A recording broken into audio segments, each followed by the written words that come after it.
Hello there, welcome to my review of Shaolin Mantis released by 88 Films by the Shaw Brothers Studio, directed by Lau Kar-Leung, released in I believe 1978. I say Lau Kar-Leung being most famous, obviously directing such classic kung fu movies for Shaw Brothers, real pioneer director, directing films like Mad Monkey Kung Fu, 36 Chamber of Shaolin, well the trilogy 36 Chambers, My Young Auntie, Dirty Ho. A real, body of work, Lau Kar-Leung, and a real one of the, great classic kung fu movie directors. This film stars David Chiang. I say 1978, and we'll just quickly get into the film today, what I liked about it, what I didn't like about it, if it's a good kung fu movie, little pros and cons about the film, what's good, what works, what doesn't, and I say I'd never seen this film before, never seen it. This was a new one to me. Like I say, thank you 88 Films for releasing it, and I just give you my thoughts and opinions, and we'll get into it now. I say, so basically the film stars David Chiang, who is a very popular kung fu star of the 1970s, having worked with director Cheng Chi on films such as Blood Brothers and The Five Shaolin Masters. Lau Kar-Leung, Lau Kar-Leung, the younger brother of Lau Kar-Leung, serves as the film's villain. Lau Kar-Leung. Most notably, Lau Kar-Leung is often renowned for working with. He pops up in a lot of Sammo Hung films throughout the 80s, but if you've ever seen The Odd Couple, he has a prominent role in that, which he worked with Sammo. Skinny Tiger, Fatty Dragon, he also directed with Sammo and Carl Macker. Again, another great, he's one of these films that you don't realise some of the films that he actually choreographed. So I say Lau Kar-Leung, the younger brother of Lau Kar-Leung, the director, is in this film as the villain. And Wei Feng, played by David Chiang, is asked to basically infiltrate the Tian clan to basically suspect their loyalty, see what's going on, if there's corruption, if they plan to overthrow, that kind of thing. Won't get too in depth about it because again, with these kinds of films, it's not necessarily the plot that is what is drawing you into these films. You're going there for the action and just something different and that kind of thing. And basically, if he fails, his family will be stripped of their titles, then they'll be imprisoned, and then they'll be beheaded after like a year if he doesn't sort of return with any information regarding like the infiltration that he's doing. So it's sort of, the pressure's on. He's got to get results. He's got to come back with something. So like I say, I think it's 3 months, they get stripped of their titles, another 3, they get thrown in prison, and then after a year, they get beheaded. So his parents don't have a real, they're kind of depending on him to return, with some results, some goods on the other people. So upon arriving there, he poses as a tutor to the granddaughter of Lau Kar-Leung's character. And though they learn of Wei Feng, David Chiang's true activities, the granddaughter proclaims her love for him, and they spare his life as long as he never leaves the village and goes back sort of to where he come from to sort of inform them of what's going on, because they've learned what he's doing, why he's there, that kind of thing. They learn of his true activities. The granddaughter's basically fallen in love with him, doesn't want him to go because they know that he's going to kill the grandfather's going to kill him. And they spare his life, as I say, so long as he never leaves. And knowing he has to get back, basically to get this information out, he has to get back because don't forget his mum and dad are they're up for the chop, literally. He needs to get home. It's worth noting, I won't go too much into the plot, but that's sort of giving you a rough idea of what is involved with this film. It's worth noting that Gordon Liu, Lo Cha-hui, turns up at the start, as always, playing a monk.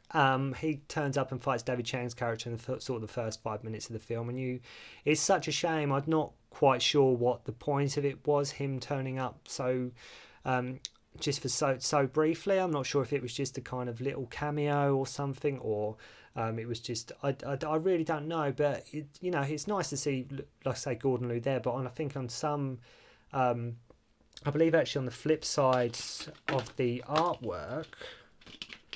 Let me just quickly. Yeah, I mean he's on the. I'm not sure if you can see that, but he's actually on the artwork there. He's on the poster. So he must have been quite well known at this point. I'm not. I think maybe 36 Chambers was. Just on the side note, you get poster in there and some lobby cards as well. Yeah, so he basically turns up at the start, literally for 2 minutes, fights David Chiang, then disappears. Because I thought maybe his character might come back later on in the film. He doesn't. So it's just sort of a little cameo, supporting role type of, little thing. Although the fight scenes in this film are not up with Lau Kar-Leung's best, his best been to me probably A Diagram Pole Fighter, maybe Heroes of the East, quite possibly my favourite film by him. Also love Dirty Ho.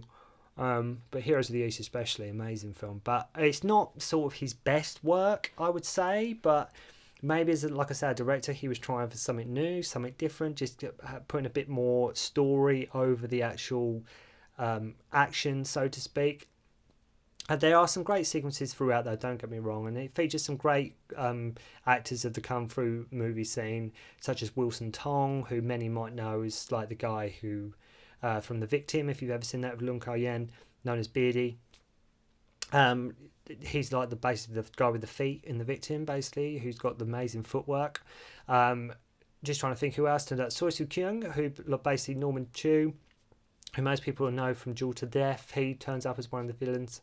And John Chiang, sometimes known as John Chung, depending on what film or where you read it, who was in many of the Jackie Chan films of the 80s. He was also one of the villain in Dragon, the Bruce Lee story of Jason Scott Lee, made in 1993.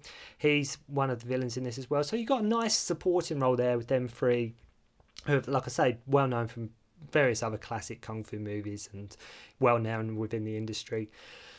The film, for the most part, especially the first half, works as a drama, and it doesn't really explicitly state who is on the good or bad side. You're sort of just letting the film play out initially. You're sort of letting the film just ride itself out, seeing where it goes, who's in the wrong, because you're not too sure on David Chang characters. Like, you assume they're the good guys and that kind of thing. You assume that you know, you don't really know sort of what's, apart from, like I say, the parents and that, you're not sure quite what's at stake. It seems sort of basic.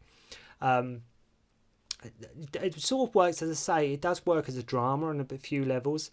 The Mantis element to the film not being overly relevant until much later, when David Chang's character actually learns from an actual mantis, which is quite interesting, because, you know, like we've mentioned in sort of my Disciples of Shaolin video, there's nothing really a lot to do with Shaolin, and this is another example. Like, Shaolin Mantis, there's not really, until like the last 15-20 minutes when he learns sort of a style from an actual mantis, there's not really an awful lot of the mantis style within this film. So it can be somewhat misleading. I think, like I say, a lot of kung fu movies, I know for a lot of kung fu movies, they have different names in different territories depending on where they're released, but especially sort of with a name like that, you would expect in a lot more of the mantis style to be evoked in the film. So basically it's the granddaughter of this film who really steals the scenes throughout most of the first half of the film, especially like I say, the first third of the film.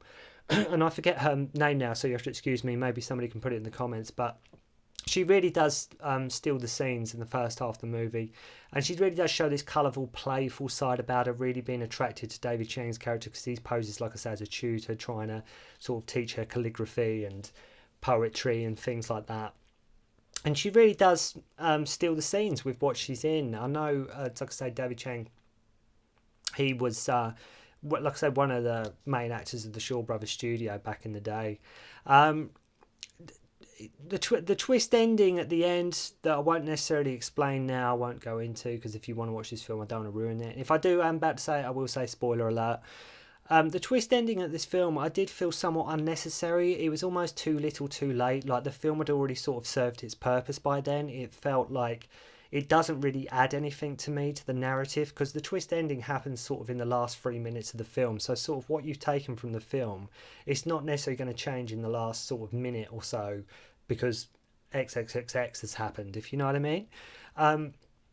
It just ends, and the film ends so suddenly and so abruptly, which I know was what happened, but it was almost like nowadays there would have been at least, you know, maybe another 10-15 minutes of story there. Not necessarily a lot, but there might have been a bit more pathos, like a bit more something you gained from it, a little bit more something that you took away from the film that wasn't sort of explicitly stated. But yeah, there's this sort of twist ending, sort of when David Chang sort of returns. So I won't sort of tell you who dies and whatever.